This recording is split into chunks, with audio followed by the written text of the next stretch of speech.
سورہ بقرہ کی ابتدا ہوئی الف لام میم. اب یہ 3 حرف ہیں اصل میں، الف لام میم. ان کی اپنی پاورز ہیں. مغرب کی بات اگر آپ کریں گے تو مغرب نے اسے علم الاعداد کہا کہ جتنے بھی الفابیٹس ہیں، تو یہ جو حروف کی پاور ہے یہ اصل میں کام کرتی ہے، اور لفظ بنتا ہے حروف سے، اور 2 دوسرے حروف ہیں.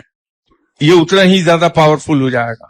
اب اگر اسی لفظ کو کوئی ورڈ کرے گا تو اس کے دماغ کے کچھ سیل ایکٹیویٹ ہو جائیں گے، وہ قوتیں اس کی بیدار ہو جائیں گی ایک دم. پھر آیت جو ہے وہ مجموعہ ہے الفاظ کا. ایک لفظ جو ہے وہ حروف کا مجموعہ ہے،